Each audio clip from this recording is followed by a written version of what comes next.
but because of the situation at hand, soccer's not NBA or the NFL or baseball or hockey. I was in a unique situation where if you leave school early, you get a longer guaranteed contract and a little bit more compensation, and you get reimbursement for your school. So it was kind of the best of both worlds, and I was able to take advantage of that. Can I ask you, what was your concerns of your parents that you had to talk them into it, and then how did you talk them into it? Yeah, so that's a great question. So with sports, obviously, you can't play sports forever. All it takes is one injury for your career to be done. And I was foregoing my full ride scholarship at UCLA. Just, you know, Brock played Major League Baseball. Yes, that's what I heard. And he gave you a salute when you said that injury can end your career, and that's what happened with him after playing for 3 Major League Baseball teams. Oh, that's amazing. Yeah. So he already knows. So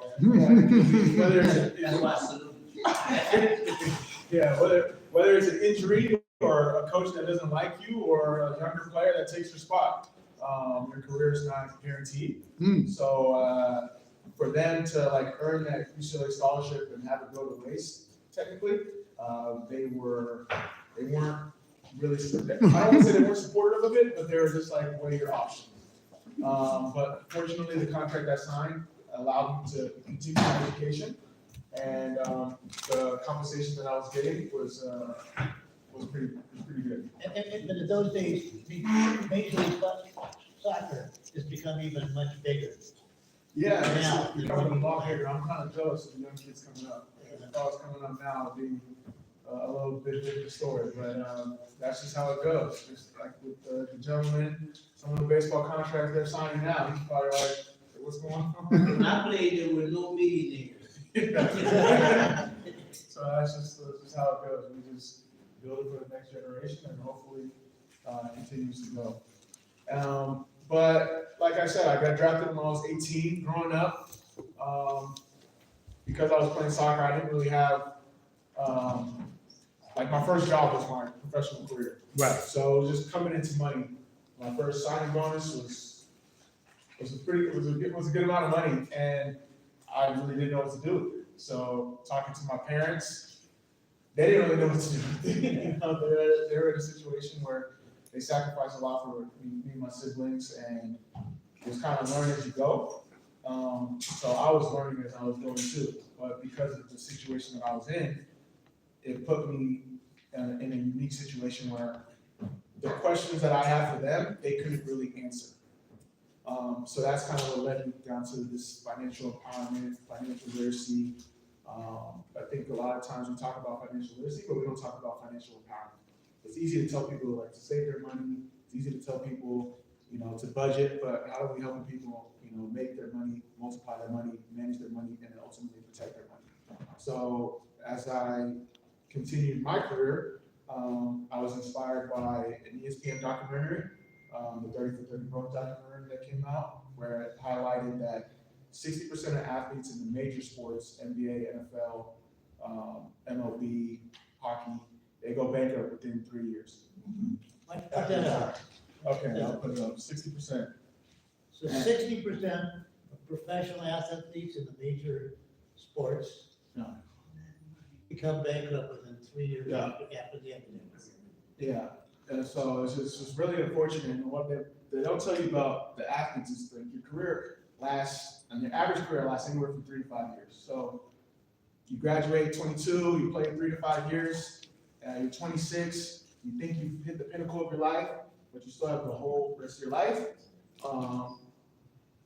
But you don't have enough money from your professional career to last till your retirement age.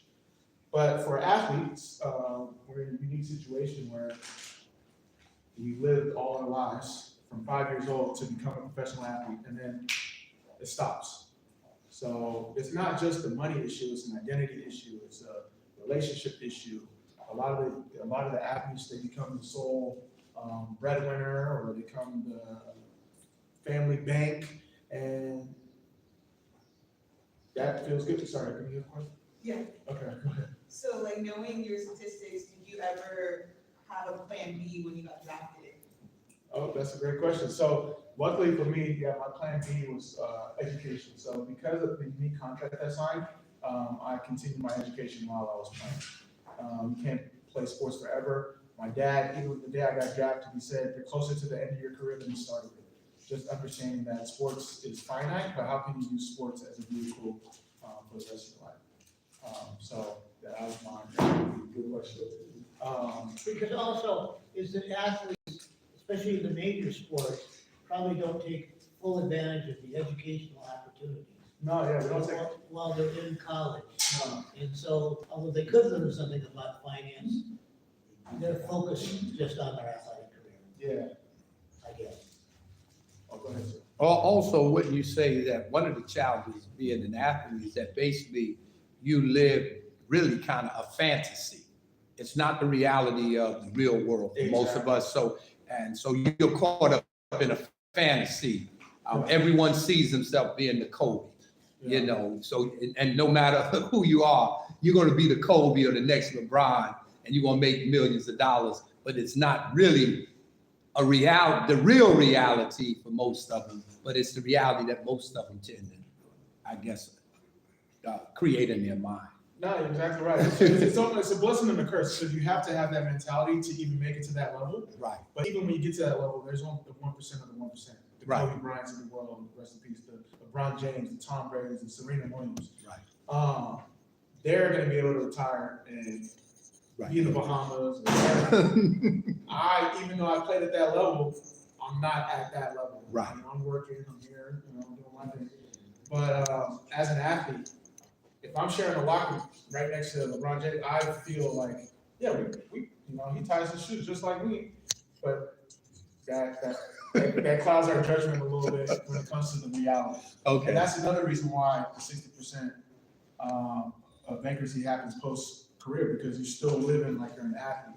Right. People perceive you as an athlete, you should have millions, but that's not the case. So, no, that's a great point that you And brought up. especially, I presume, there are hangers-on who are friends with this Yeah, exactly. person, and this person feels a responsibility for hosting friends, Yeah. when they're making a lot of money. Yeah, and that's a lot, when it comes to the financial literacy, at least from the athlete perspective, and you can go generally across, there's just the emotional baggage, you know, the emotional blackmail that a lot of people face, where I was with you when you were practicing, who was the one taking you to your practices, and you kind of feel bad and you owe them, and then next thing you know, you're drinking from an empty cup.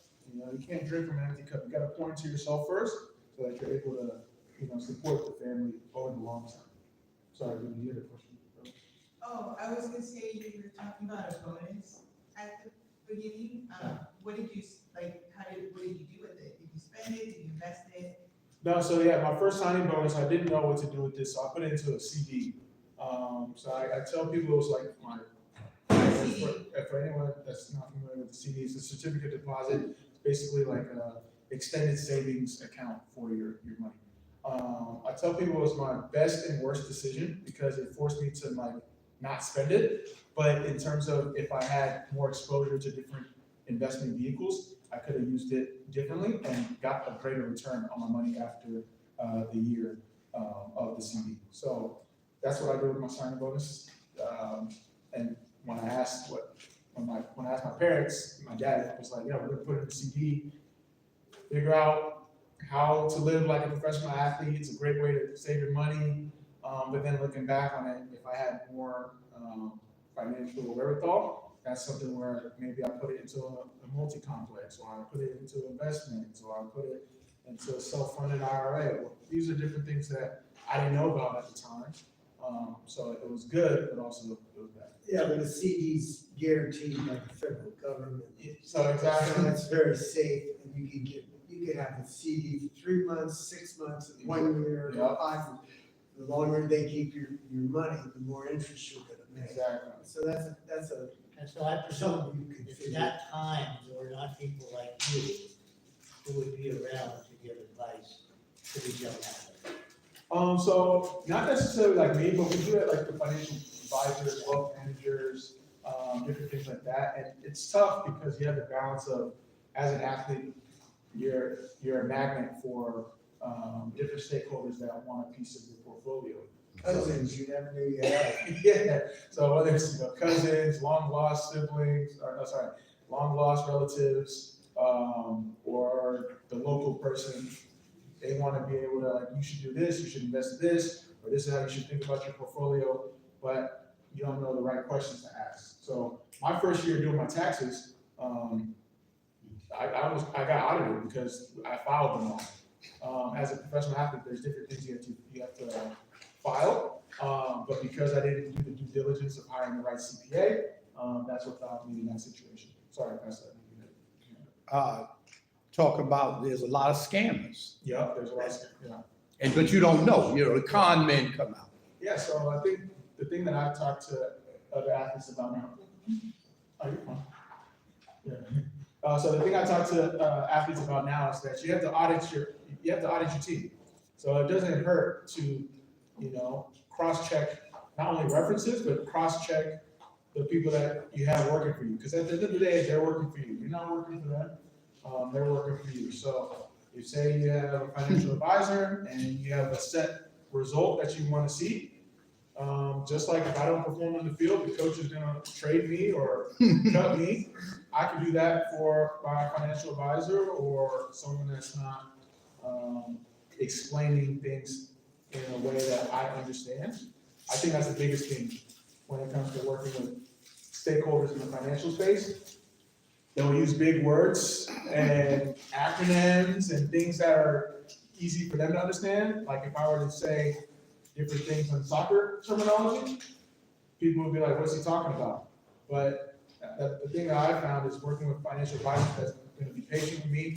If I have questions, they're going to be patient in terms of teaching and explaining, and that's what's helped me now compared to the earlier days. And so what you're doing in mentoring, I guess, these young athletes applies to young other people as well. Yeah, so the great thing about sports is that it's a great tool for life. So we use sports as the entryway, then we use financial literacy. Obviously, athletes are natural trendsetters. So if we can get athletes to talk more around financial empowerment, then hopefully we can entice other categories, other stakeholders as it relates to teaching financial empowerment. And how do these guys find you or you find them?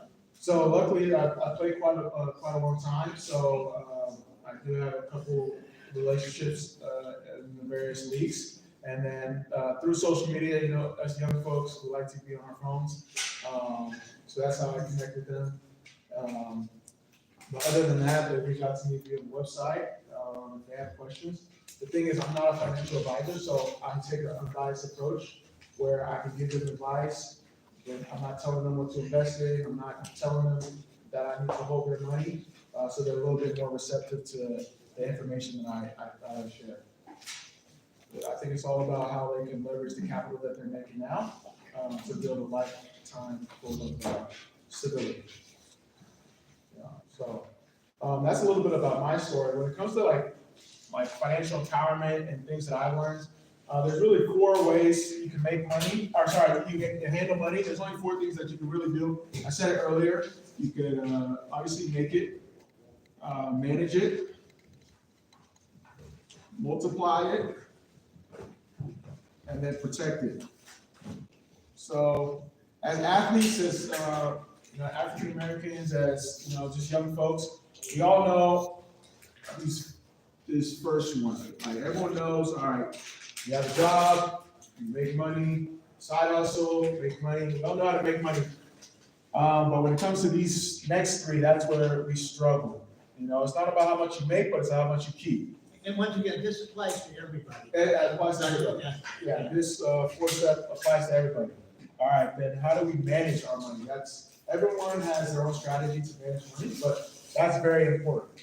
So obviously budgeting, saving, having savings goals, different things like that. And then the next step is multiply, because I know as an athlete, I can only play for so long. So how can I make my money make money for me?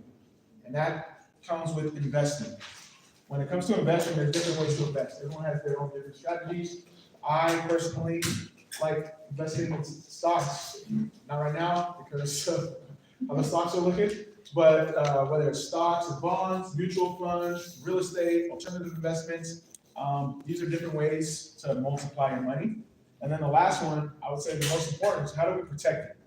How do we create a legacy for when we're no longer here?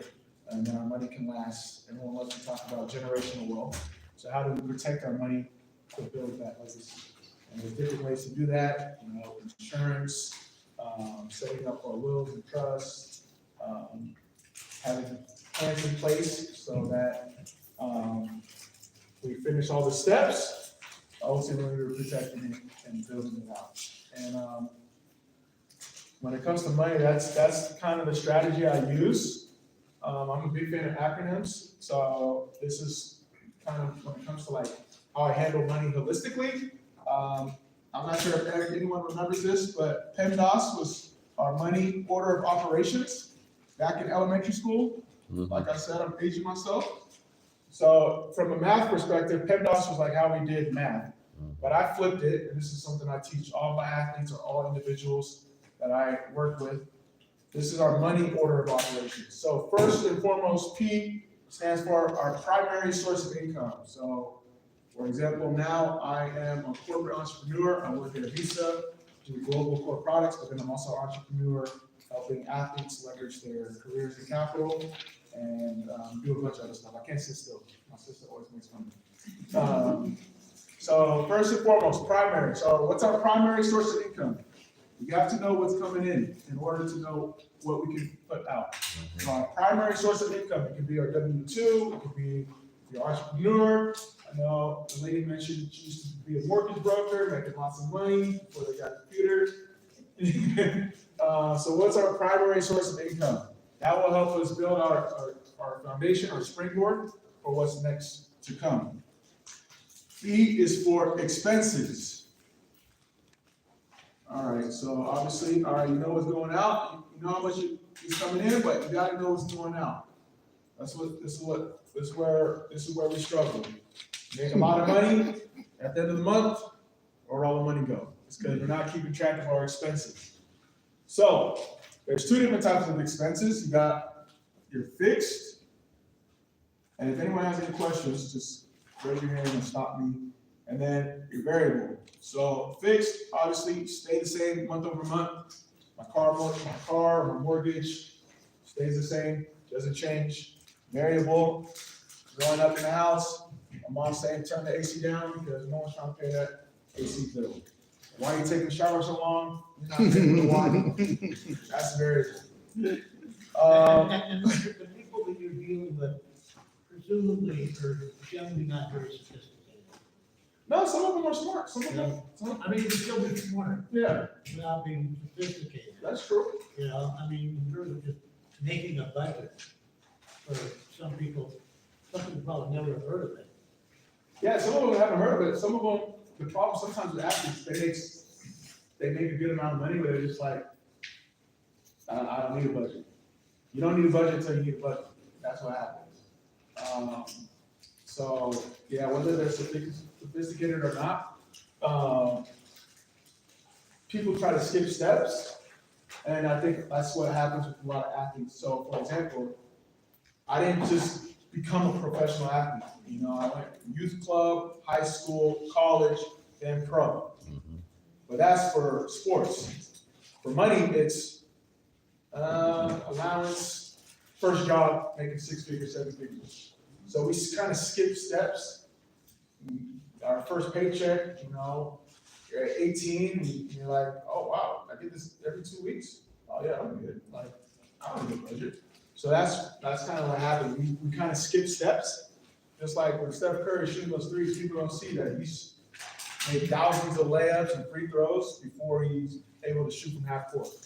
So that's a great point that you brought, but I think it's because sometimes we skip steps or just the day-to-day that we deal with. We don't have time to think of budgets when, you gotta put food on the table or you gotta take care of something. Actually. Because an athlete, many of them make more money than the average person, several times. So is it also somewhat where you don't believe you can go broke? Is that part of it? Yeah, that's part of it. You got that that Superman complex, where you're never gonna get injured, you're never gonna get cut, that's what happens to this guy, I'm Yeah. good, coach, yeah, I'm playing every game, and then you're not, so. That happened to me in 2018, I was a free agent for a whole year. My rookie year, after playing, was always the captain, always played, my rookie year, I barely played, so. It doesn't happen to you until it happens to you, so that Superman complex is real, and that's why, coming back to this, stat, 60%, they don't know how to act once they're done playing. So that's a great point. So, but when it comes to back to this, money order of operations, expenses. So not only do we need to know how much we're making, but we need to know how much we're spending. What are we spending our money on? Because when you're able to understand where you need your money, it makes it easier to see if maybe I need to pick up another job. Or maybe it's addition by subtraction where I need to cut my Netflix or my Hulu or whatever things that I'm spending on. And then within the expenses, you need to have your emergency funds. So as an athlete, you talk about, in case you get injured, but in everyday life, the car breaks down, or you lose your job, or a hospital bill. There are emergency funds that we gotta stack up for, and your emergency fund is supposed to be, imagine 1 month of expenses times 3 to 6 months. I prefer 6 months because I like to be stability. I think it's just how my parents raised me. Always prepare for the worst. But yeah, you want to make sure we have an emergency fund. It's not going to happen overnight. You can't just say snap the fingers. You need to have 6 months of expenses saved up. But hopefully you can build it over time and it be in a good situation for when that car does break down, or unfortunately, a hospital situation arises, or you lose your job. At least for the next 3 to 6 months, you're good. And it doesn't have to stop at 6 months. If you can continue to save, then you can build it on for a year or a year and a half, whatever. And then N is for multiple streams of income. So, Say that again, please. most definitely, multiple streams of income for N. Thank you. No problem. So when it comes to multiple streams of income, my favorite quote is one income is too close to zero. So how can we make sure that we make our primary income do more? We want to make sure our money is making money. So what does that look like? We can invest. There's only so much time in the day. Maybe it's a side hustle. How are we making sure that our money is making money for us? Money never sleeps, but we can only work so hard. We don't want to work ourselves into the ground. So how can we make sure our money is working for ourselves? Gentleman spoke about the CD. That's a safe way.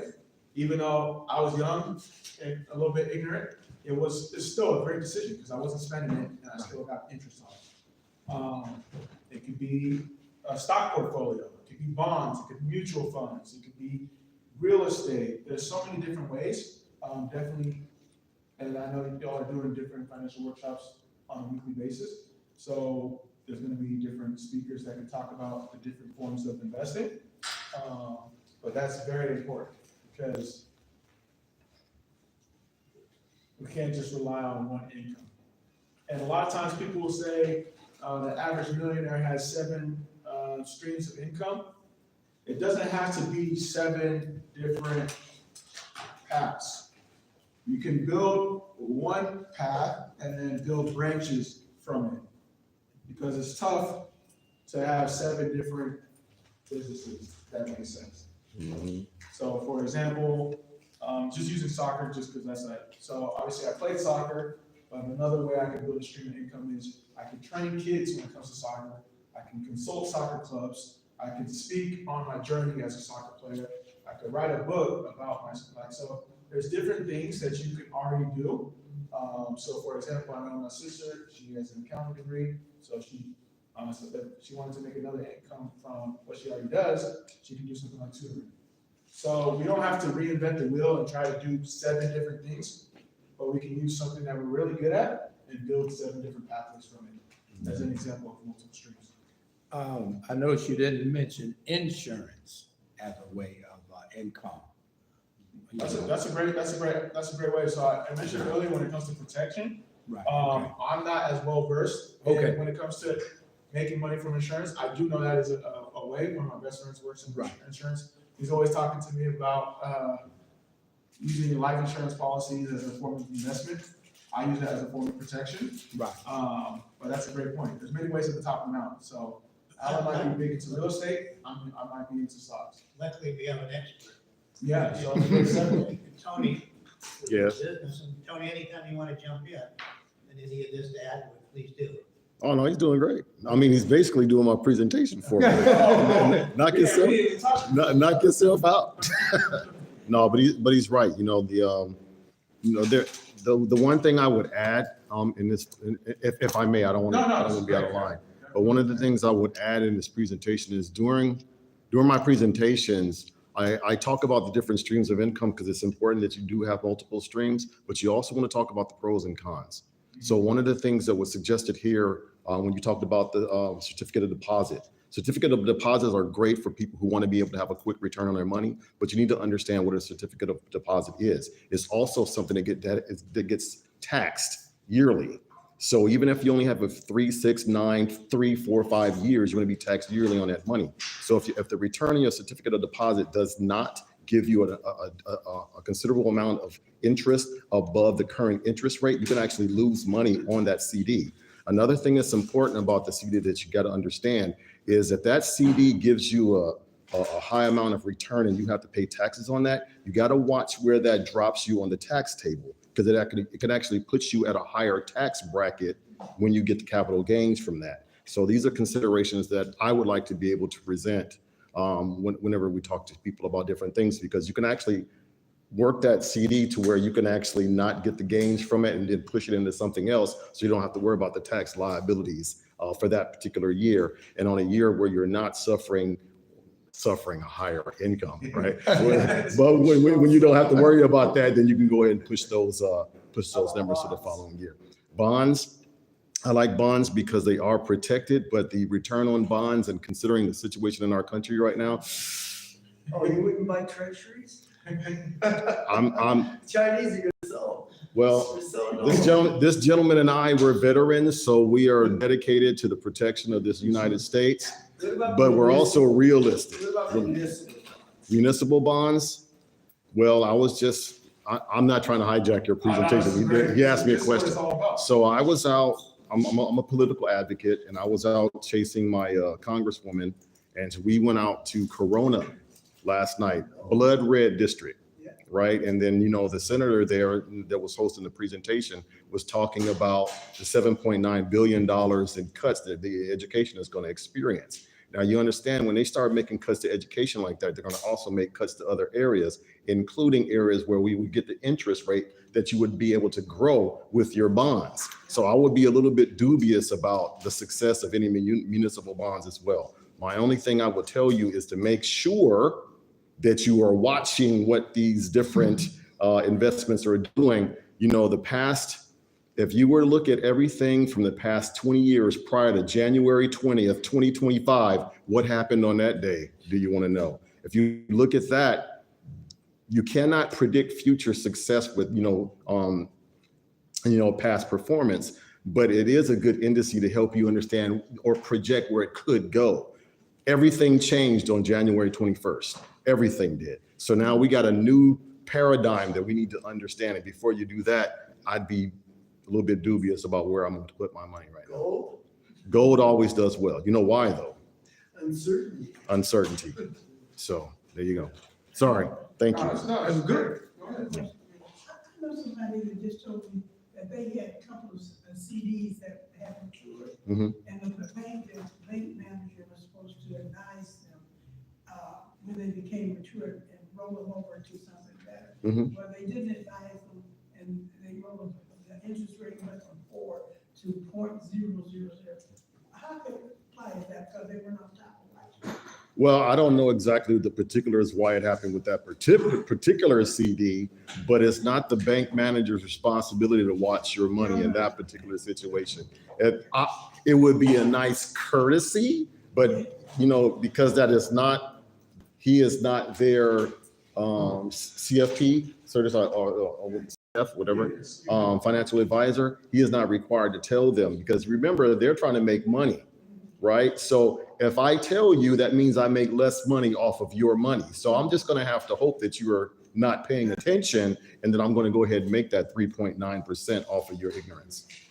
So just like the gentleman said, it says CFP, so it's fiduciary, so they have the best interest, the bank manager would. Yeah. Even though they're.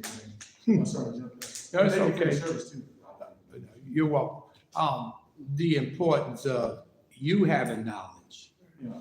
of investing, I think plays a very important role that you have to learn. That's why we're here tonight. The more that you know, because if that money goes away, your financial advisor, whoever, their life goes on, but yours may not. It has an Exactly. impact. So, talk about the importance of you becoming financially literate and knowledgeable as well, if you're going to probably do well. Yeah, that's what it's all about. You know, the more clarity you have, the more leverage you have. When you ask better questions, whether it's your financial advisor, potential investment, or a bank manager, it helps you.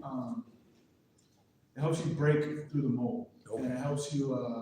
No one can play with you. They can't use big words to try to confuse you. Exactly, yeah. Or try to, when you ask them questions, they're either gonna they're gonna perk up, or they're gonna start sweating. And then the ones that are gonna have patience to explain something, like this gentleman did with the certificate of deposits and bonds, now we're having a real conversation about money. Now we can get somewhere, because now I'm coming to the table prepared. I still have to not be at that same level, but I at least know right from wrong for the different things that I need and the different nuances. So I think that just gives you clarity, and it gives you more confidence as an individual when it comes to the situation.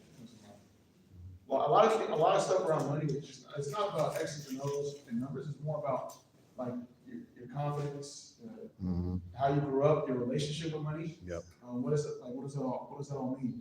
But it was a perfect segue to your earlier question with insurance. D is for diversification. There's many ways to the top of the mountain. It could be bonds, it could be gold, it could be stocks, it could be real estate, it could be insurance. I'm not building the Lakers with just a bunch of LeBron James. Right. I might have to have a couple rookies. I need my star player. For me, I like my blue chip stocks, but I know I need some versatility there. Need a couple veterans. So how am I diversifying my team to make sure? Exactly. So it's a great ETF, mutual fund. So ETF, I can invest in LeBron James as an individual stock. I can invest in an ETF, that's the Western Conference. Okay. Or different, I can invest in all the left-handed players that shoot threes. I like to use acronyms, but an ETF is a way to bundle up. You want to add anything to that? I gotta tell you, I'm weak on ETFs, so I'd like to hear what you got to say about that one myself. I mean, right now we're getting Well, right now also, It just spreads the risk. yeah, it's president. because many people don't know the ETF, so when you use these acronyms, I think it's important to explain to us. I know it's electronic traded fund. Yeah. I understand a lot of this because I've done a lot of work on this, but most people don't even know what the ETF is. A couple steps back. Yeah, You're okay. done. So individual stock is like, so for example, That Apple. reminds me of the call Tuesday. Like Apple, Meta, Amazon, that's an individual stock. ETF is more of a bundle of the best stocks or different stocks. It doesn't have to be the best. The S&P 500, the top 500 stocks. Oh. And that's kind of how you think of it as a market. And with the ETFs too, you can usually I have ETF, let's say an Apple.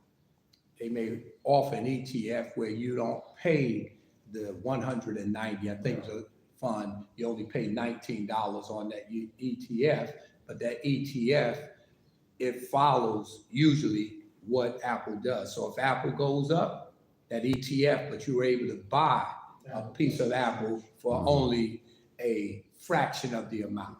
So you get to participate. That's nice. Say again what ETF is, I mean, what it means. Let's Exchange start very traded basic. fund. What it stands for, So it's how it works. hold on, electronic trading fund, and what did you say? Exchange traded. Oh, it's an exchange, okay. Exchange All trade right. fund. Thank you. Boy, I love it when I learn something. So ETF is an exchange traded fund. So essentially, sorry, so the gentleman was saying earlier is basically you can get more for like a better bang for your buck. You get a larger pool at a fraction of the cost. So you're able to ride the waves. Obviously, there's pros and cons to that, but that's So you could either invest in Apple, directly, yeah. yeah, or generally the ETFs are similar kinds of stocks. Yeah, similar kind of stock. So you say, for example, you want to invest in, SPY. Sorry, go ahead. SPY. Oh, yeah, okay, yeah, so, like SPY, and it's like, there's a pool of different stocks within a certain category. And then. So for example, they could all be all tech stocks. Yeah, exactly, tech stocks, real estate stocks, oil, gas, whatever. That's So you're- So instead of investing in one particular company, you're diversifying. Yeah, so you're You're diversifying. investing in a whole bunch, could be a whole bunch or just a few, but similar traded stocks. Exactly. Just to diversify so that if Apple has a particular problem, Mhm. the other, presumably, some, the other stocks may have the same, or similar problem, but also they don't have the same problem that Apple. Exactly, so you're able to ride the waves of some of the top performing stocks within your fund, but also you gotta handle some of the downs for other ones. So it kind of balances it out where you're almost hedging your bets, where you're like, oh, I know this one's gonna do well, just in case this one is dragging it down, so you're somewhere in the middle. But it's a little bit, from a stability standpoint, from a safety standpoint. It's like if you're playing roulette. You can do it on one number, you can do it for a section, or you can do a row. So that's how I hate to use gambling as an example, but 17 black. I'm 8, 5, 35. I think timing the market, that's scary. Yeah, timing the market, but you want to have time in the market. Well, Oh, but trying to predict where the market's Oh, going, yeah. people do that, Yeah. they're called traders. Right. And I might as well go to Vegas. Well, honestly, I was a day trader, and it's really hard. You You're know, telling me, I mean, I know a lot. it's really hard. I mean, there's only so many prospectuses you can read. Predict the future. Yes, How can you do within a minute or 1 hour? it's or 1 true. day? Because you could literally take a bathroom break and come back and your money's wiped out. But it's If it- exciting. Yeah, it is exciting, but if it wasn't for stop orders, it would be total chaos out there. It's just not even It's funny. exciting. Yeah, let's be honest, investing is gambling. It is. You're taking a gamble. And what happens in investing, the more knowledge you have, Mhm. you know what you can take a risk in or what the risk is. That's why as we come together, learn what we're saying and learn these things for yourself. Because what I've learned, no one should be more concerned about your money than you. Facts. Exactly. And that's the big reason why I have invited Alan. So you will become more knowledgeable and you might be able to train or even teach some things to your financial advisor, being honest with you, because a lot of times they stick with traditions. Yeah. And, but as you, like this young man, I'm impressed. I've never heard of SPY. So, I'd like to know what SPY is, because I've never heard of it. And I've been investing for about 40 some years right now, so I've never heard of SPY. So I think a lot of it can feel overwhelming, but I think the best place to start is start with what you know.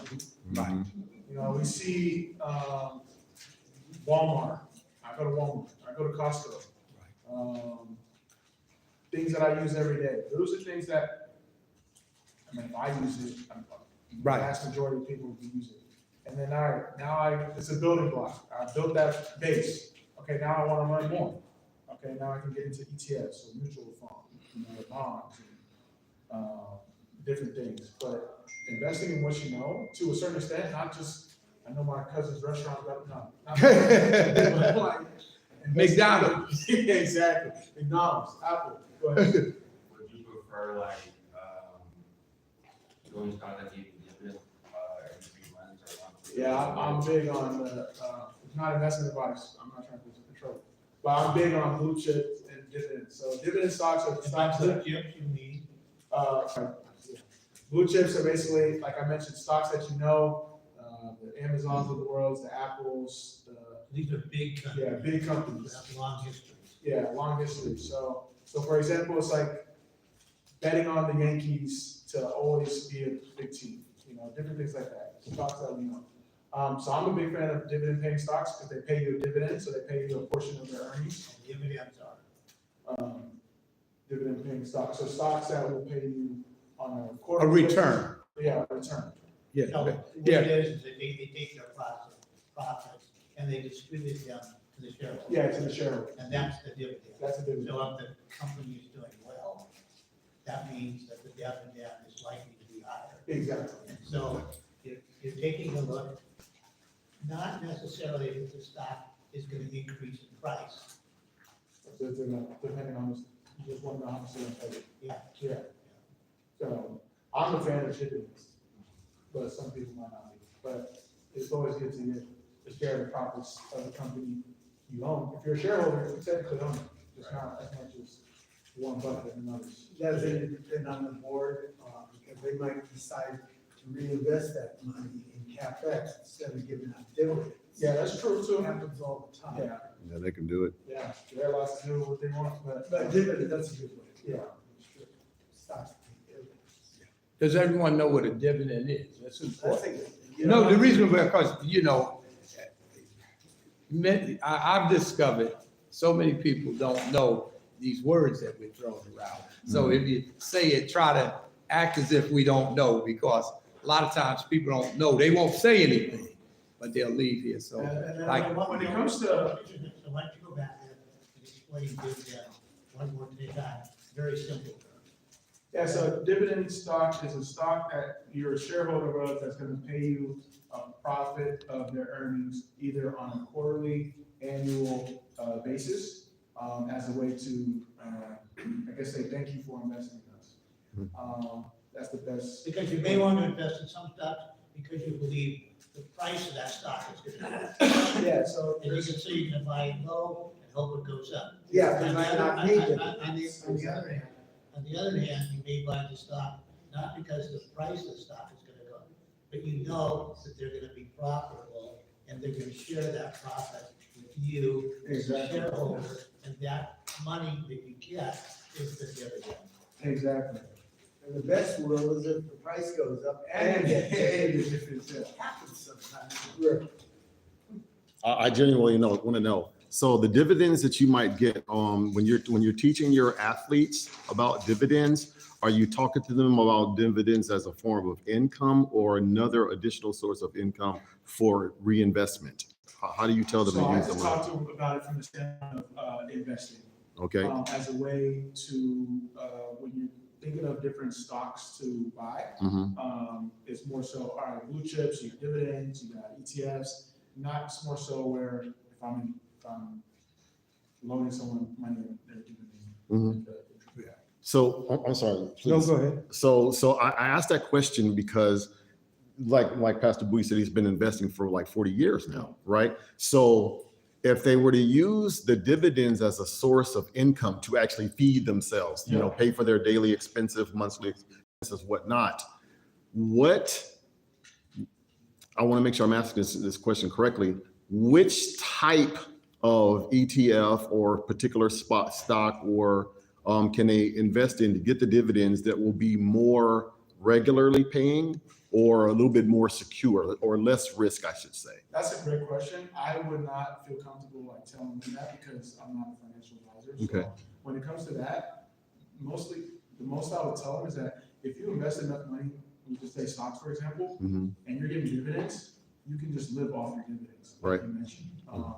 I think that's really important where you're not spending your principal, and your principal is like the initial money you invest in a portfolio, and you just live off the money that you're making or the interest that you're making from, the investments that you. And that's an important distinction, because that's kind of where I wanted to go with that. Because, you know, a lot of people, when they, you know, as Mr. Pick mentioned, you know, I'm a big, huge fan of index universal life policies, right? So when you overfund an IUL, index universal life policy, the money that you actually have in that policy can be collateralized, Yeah. right? So as long as you don't pay, you know, take out any actual withdrawals, the money gets to grow uninterrupted, Yeah. right? And you can just borrow against the policy, but you also have to pay it back. And if you don't, it comes from the death benefit for your beneficiary or whatnot. But when it comes to the dividends that you're getting from particular stocks, I want them to understand this, because, you know, a lot of times I get questions about, hey, Tony, what should I invest in? What should I invest in? What should I invest in? Well, you got to understand that, you know, when you're investing in a particular stock, bond, mutual fund, whatnot, the shares are what you're looking at. I try to get them to understand, stop looking at the actual amount of money total that those shares equal, because that money is not yours. Yeah. You don't own the success or failure of that stock, bond, ETF, or whatever until you actually make a sell. So even if the market goes up, you bought in at $10 a share, now the market's at $100 a share. Until you sell them, you don't own that $90 per share profit, right? Yeah. So once they sell it, then yeah, that's your money. You got to pay the taxes on it, whatever capital gains. But conversely, if it drops and it goes from $10 to $5, because I'm saying that because, man, I don't want to hijack your presentation, because you know, this is what it's all supposed to be. It's supposed to be collaborative. yes, because I'm really concerned about some of the senior citizens that were in the audience last night, right? So we had about maybe 120 people come there, and about 60 of them Social Security. And right now they're worried about the Medicare, they're worried about the Social Security.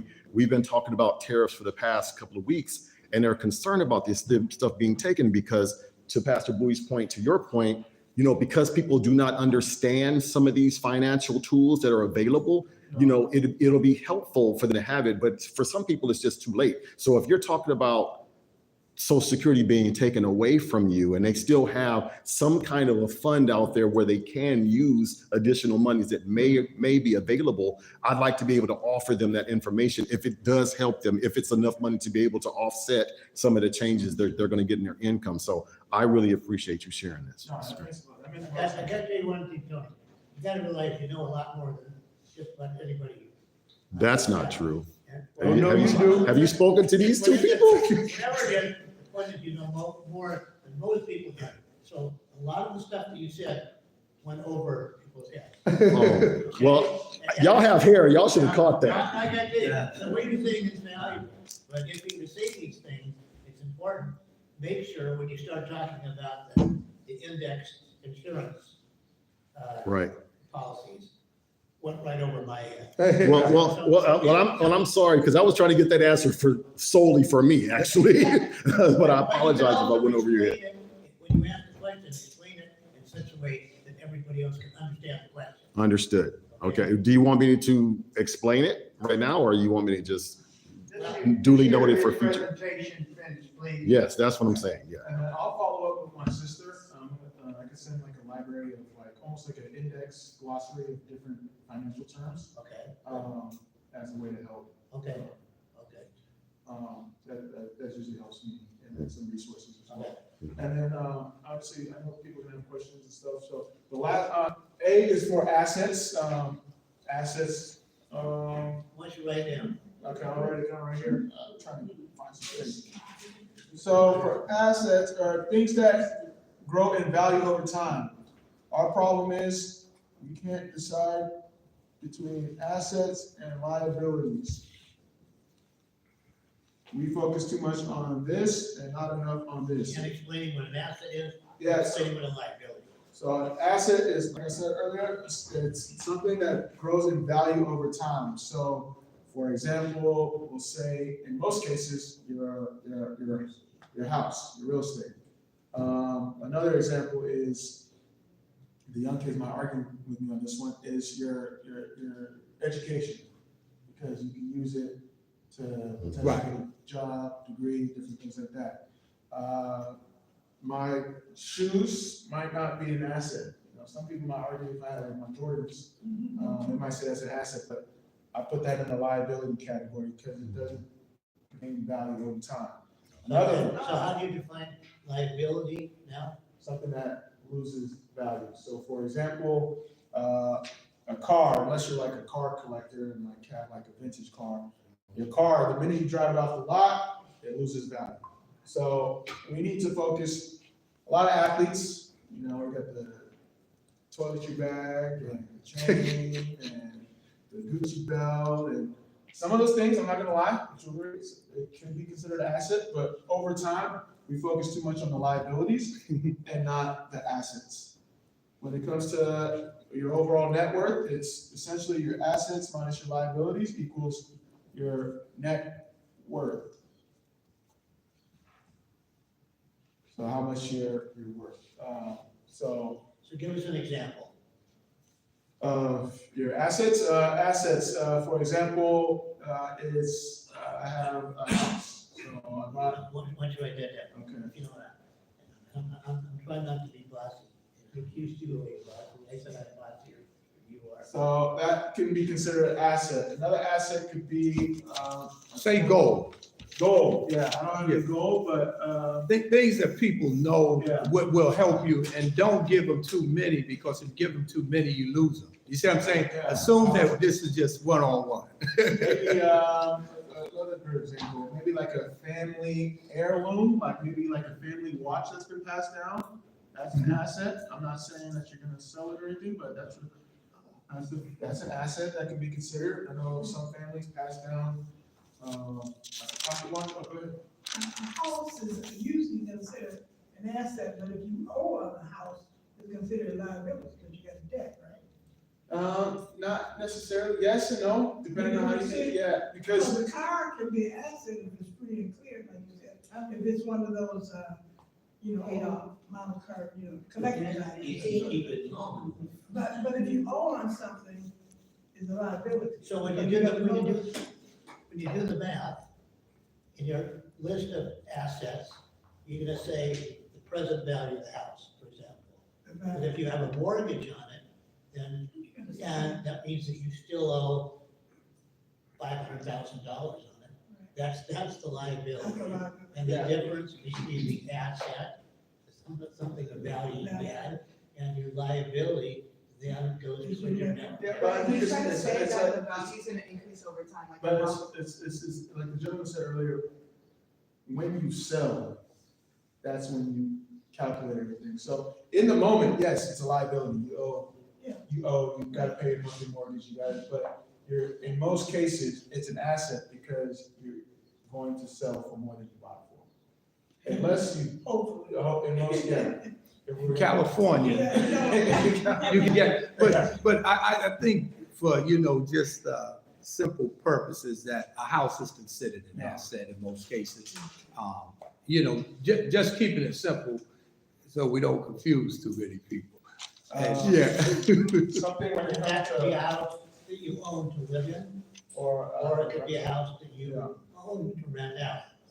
I think one thing we need to look out for is that you never want to be over leveraged, because a lot of times some people will have too many assets, but not enough cash to keep those in cycle, and then they end up being liabilities. Right. And then the last one is S. We got to understand our spending habits. The better we understand our spending habits, it's easier to understand what we need to save for. So for example, my mom, she loves Amazon. There's an Amazon package. So that's the spending habit. We go through the cycle of expenses. If you understand your spending habits, you know where you can get better and learn to save. So me, I like gadgets, like any tech gadget, I'm getting. I just got a pair of glasses I haven't even owned yet, but thanks for my. It wasn't, I didn't pay for it, so it doesn't count. So the asset. But the better you understand your spending habits, the better you can get around your savings goals. So whether it's, I want to go take your your wife and your family on a family vacation at the end of the year, if it costs $3,000, I know, all right, I might have to stop some of my spending habits to make sure I save for that savings goal. And that's separate from your emergency fund. So don't take from your emergency fund to go for your savings. Whether it's, I wanna save for a down payment on a house, a new car, family vacation, nice suit, whatever it is.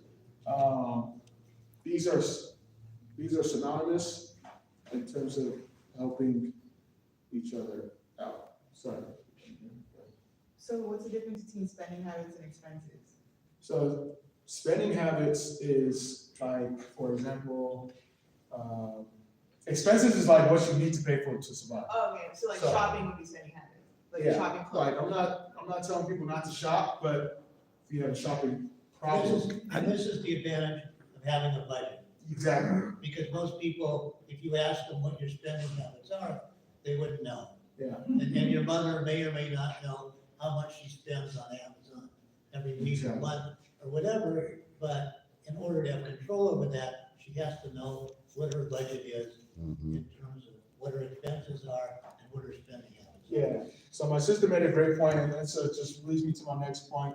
When it comes to, and Alan talked about it, when it comes to budget, there's many ways to talk about it, but the most general way to budget is the 50-30-20 model. So when you think of the expenses, the 50% is for necessities.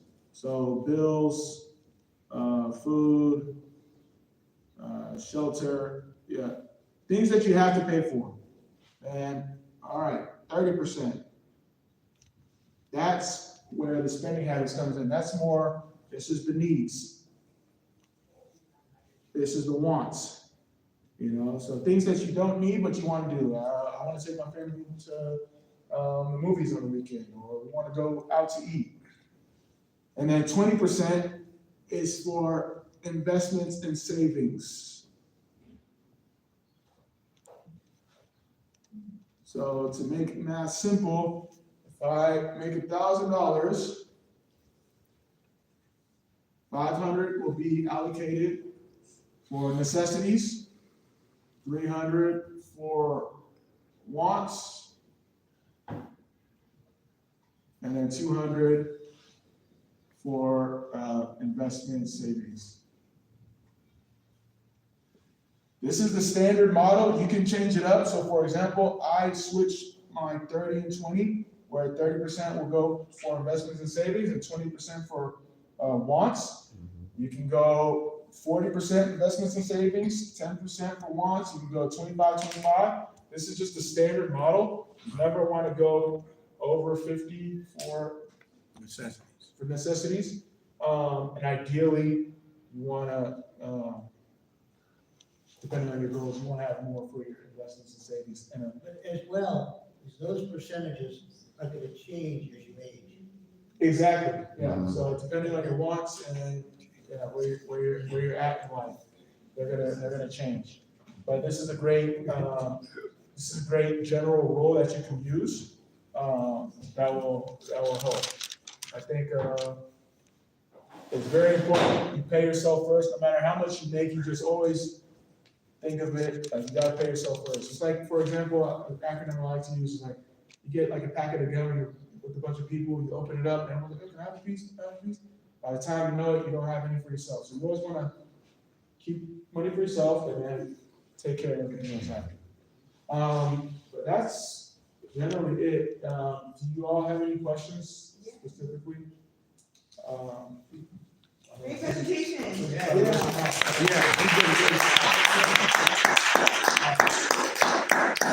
did great questions. I appreciate y'all having me. Thank you for helping out with additional information, sir. Thank you for your knowledge and Yeah, really absolutely, appreciate you yeah. coming down, because you did a great job. So let me ask you this then. So you were dealing with people who mostly were younger people. Yeah. Do you have trouble keeping them on track? Or once they sign up with you, they're gonna say, "Yes, sir, I'll do what you tell me"? No, it's tough. It's like, you gotta let the kid touch the hot stove. You don't want them to burn themselves, but you gotta let them touch the hot stove. I think that's the best way to teach. Because when you tell someone what to do, they're never gonna do it the right way. I'm not a parent, but I do know when it comes to teaching, there's different things where you wanna have loose guidelines, but strict guardrails. You know, we don't want them to lose all their money, but they need to understand the pain of, if you don't budget, you're gonna feel the effects of it. Right. And of course, how do you monitor clients? I call them clients, I don't know what you would call them. To make sure they're staying on the right path. Yeah, so we try to do as much check-ins as we possibly can. We can only take them so far. Are you in contact with them once a week? Yeah, so depending on how often they want to work with us, it could be once a week, once a month, on a quarterly basis. We only can take them up to a certain level, and then it's like, yeah, now they gotta work with like some financial experts, wealth managers. You mean fiduciary? Yes, hopefully, yeah. Yeah. I think That that would would be be mandatory, nice. that'd be nice. When I make money, you make.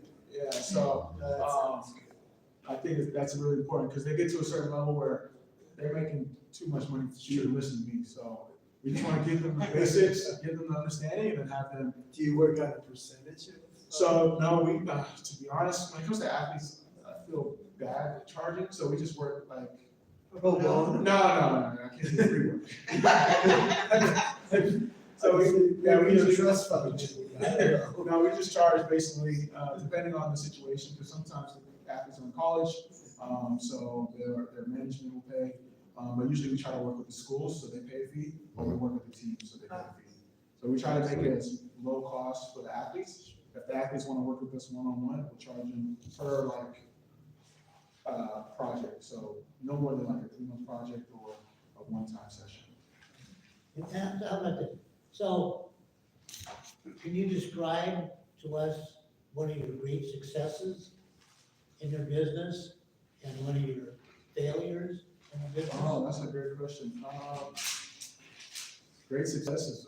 Starting is first and foremost. I think a lot of times people have great ideas, but they don't execute. So even if it's something that, it's not like I'm in the Bahamas chilling, so, it's something that I've been able to learn. I think you learn more when you teach. So there's things that I've had to learn where people will ask me questions like, I'm not gonna act like I know that. I'm gonna get back to you and learn. So I think that's really important.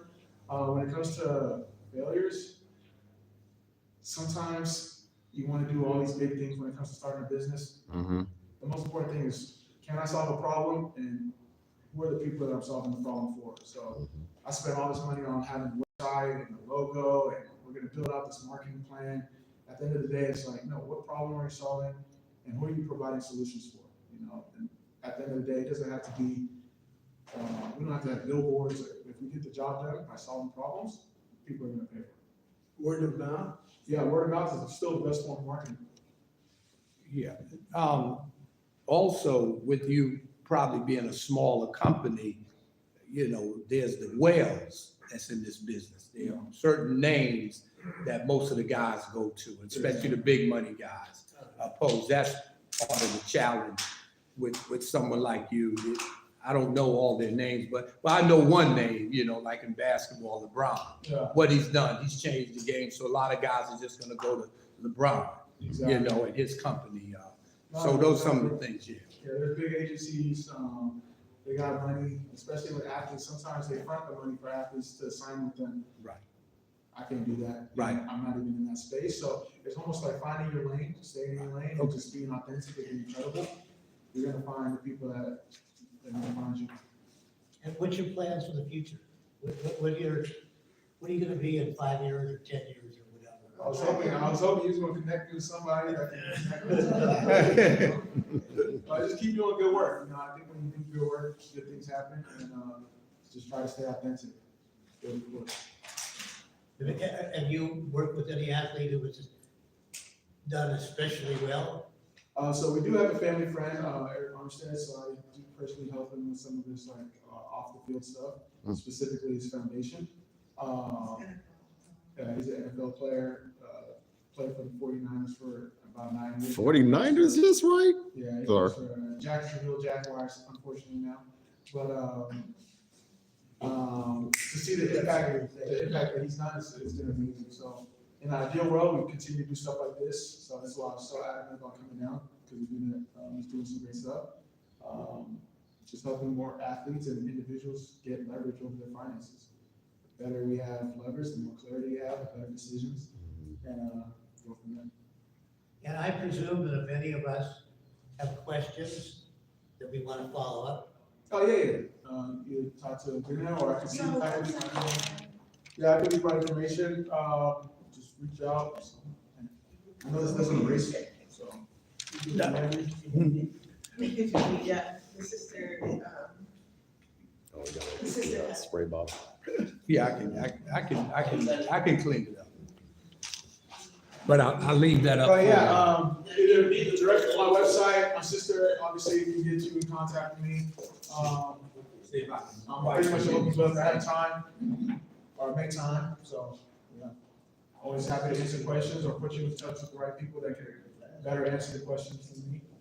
And kind of go from there. What's the name of your company again? So. We're actually consolidating right now, so our company is called Serve Consulting.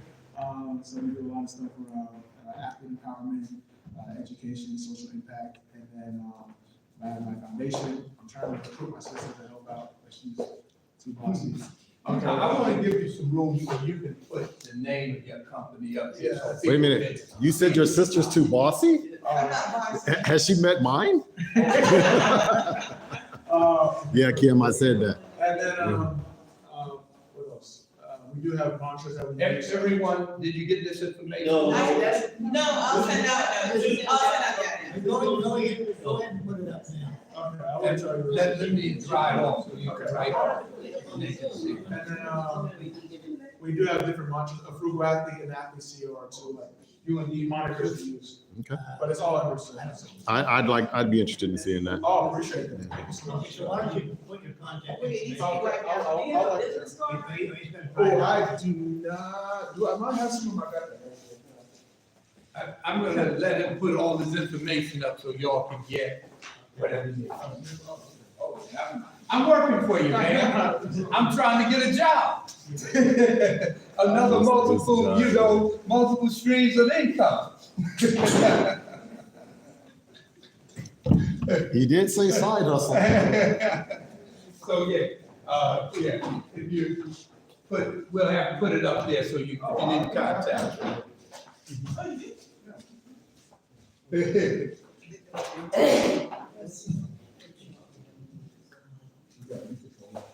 Does everyone want to just raise your hand? if you want? Oh, he does have problems, okay. He's holding out on us. No, I just didn't know. 'Cause, I was traveling. No, I'm messing with you. No, I appreciate it. You're a young man too. How old are you?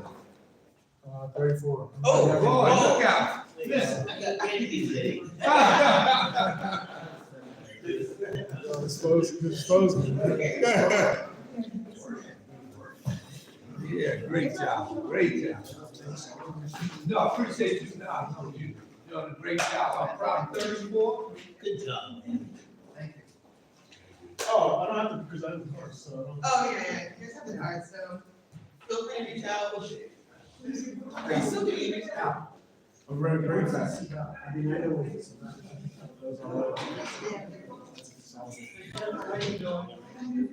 had a good day? Good week so far? You had a good week so far? Any other questions?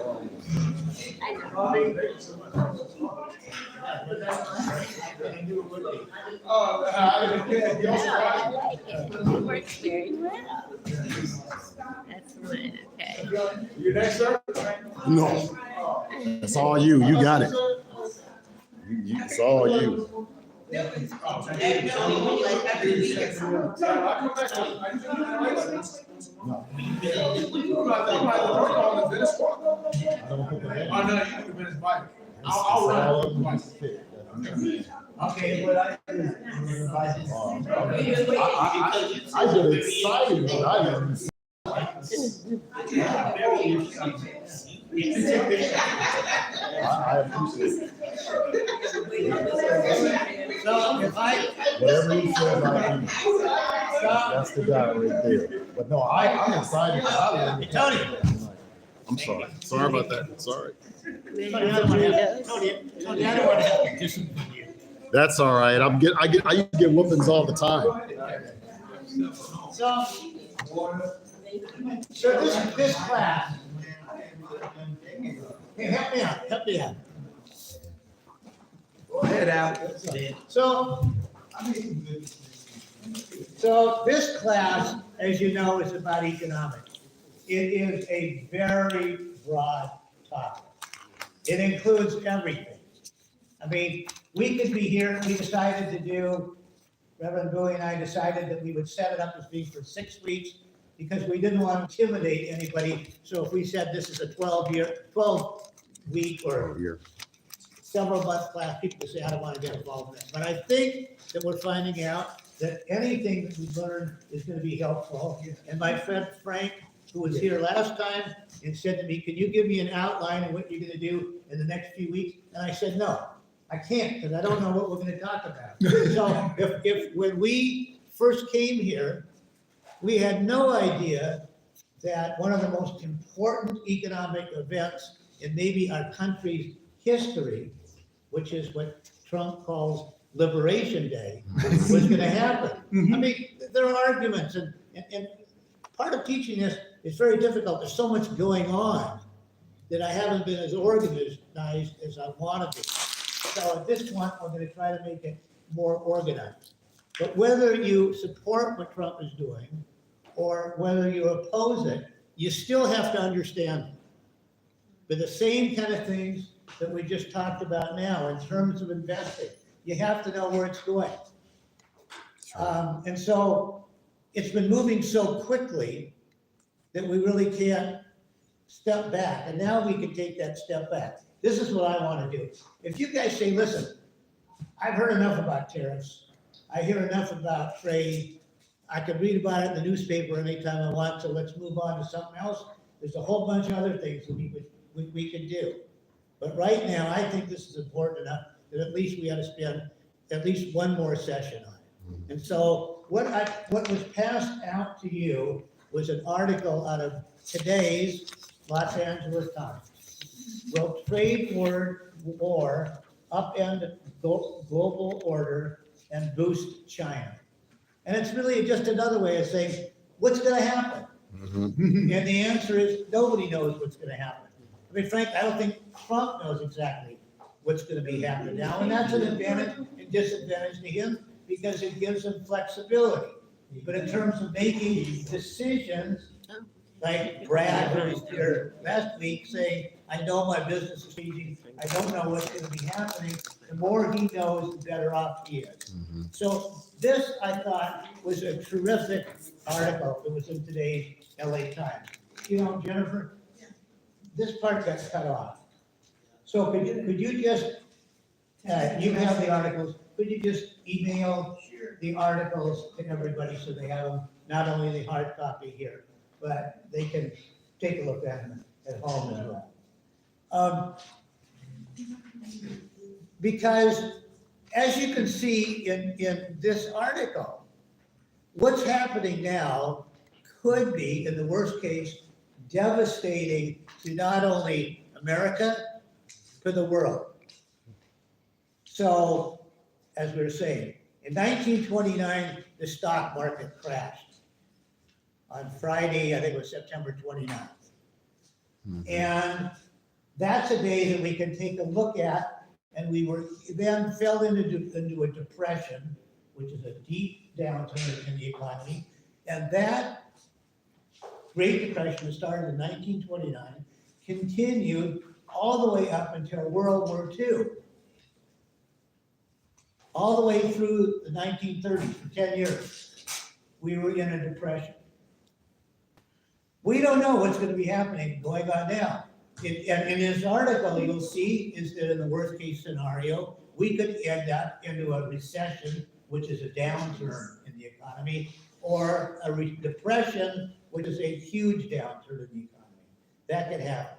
So what we're gonna be doing going forward now is figuring out in an organized fashion, what's going on now and what kind of plans that we can make. So I'm gonna go over it now as a group, and we've got 5 minutes. Then what I like to do is take this home with you. And it's gonna be pretty dense and pretty difficult to follow, but just to get a sense about it. And then next week, we're gonna come in and go through it in detail and explain this. And let me just give you an example, not doing this. So Trump's idea is that too much of the stuff that we use and that we buy every day is produced overseas. You understand that? Okay? And why do we buy all this stuff from overseas? Because it's cheaper. I mean, nobody's holding a gun to our head and saying, you gotta buy this stuff. It says you get it cheaper. And so what Trump is saying is that he wants these things that we're paying for that is built overseas, he wants them to be built in the United States. And why would he want that? Because create more jobs. So the jobs will be here instead of the jobs are going to be in Asia, in Cambodia, in India, in South America, in Europe, or any of these other places. But Okay, but he wants those factories to be brought into the United States. Okay, so this is just one of the examples. We'll go into more detail next week. So what's the problem with that kind of plan? you don't have any loyalty from any of these business owners. They're gonna end up gonna go Well, for the let bottom me line. back up a little bit. Yeah. One of the most important things is that he cannot afford, they will be higher here because the prices he gets overseas, he'll never get them here. Then two, he does not have the factory, so you gotta take time to build in the factory. So these things are gonna happen overnight.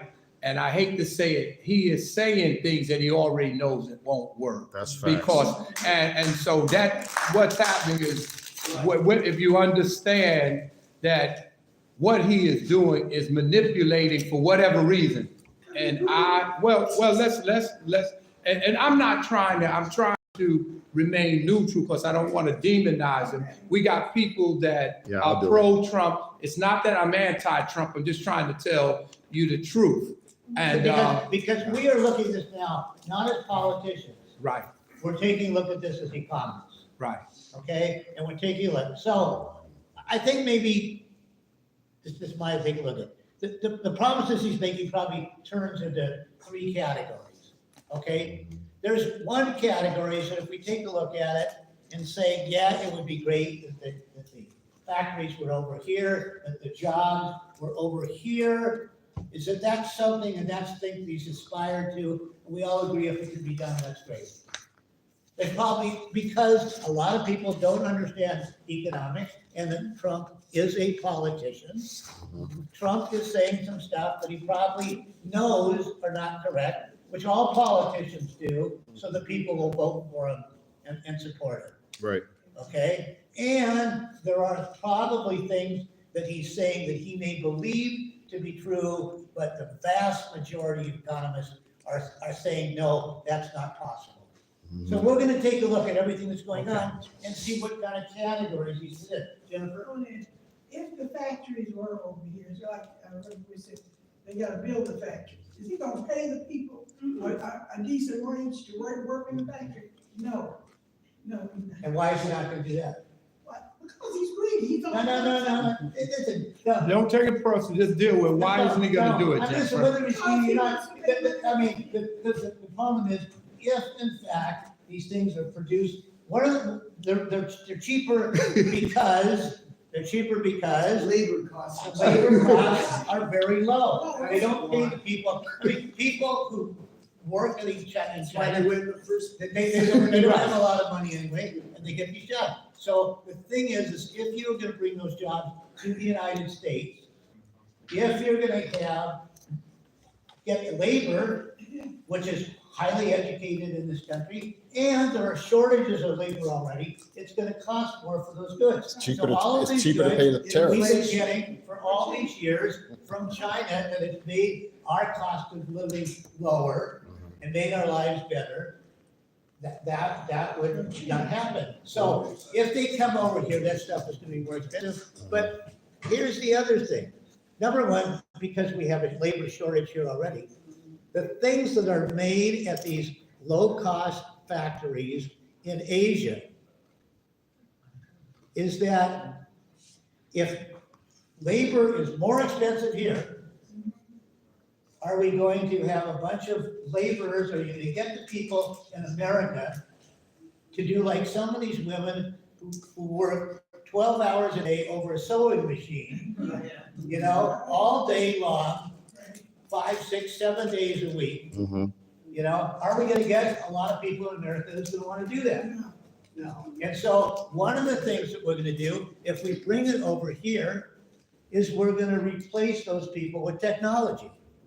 So if you take a look at a Tesla factory right now, Say that. as they're making it, there's nobody there. It's all doing with robots. Okay, so those are the kind of things we're gonna be taking a look at next week, about trying to analyze what makes sense, what is said for political reasons, and what is dead wrong. And there are really, one of the things about economics, there are no answers with a capital A. It depends on your viewpoint. Mhm. And so we're gonna make this, as I said, you know, when I taught at Manual Arts, the kids were always asking me whether I'm a Democrat or Republican. And they couldn't figure out because I tried to do it in a very balanced way. And so one day we voted, the kids voted, whether it was a Democrat or Republican. There's 30 kids in the class and 15 thought I was a Democrat and 15 thought I was a Republican. Which is perfect. That's what I want. I got a question. Yeah. I got a solution. Why not bring manufacturing over here or whatever industry, and have corporations pay less to their CEOs, give out less dividends, and we give it back to the employees? You're sounding like a socialist now. In 1915, Henry Ford paid his workers $5 a day. Hold that thought, because it's now 7:33, and so we're 30 minutes overtime, but to be continued. I'll see you next week and we'll talk. Yeah.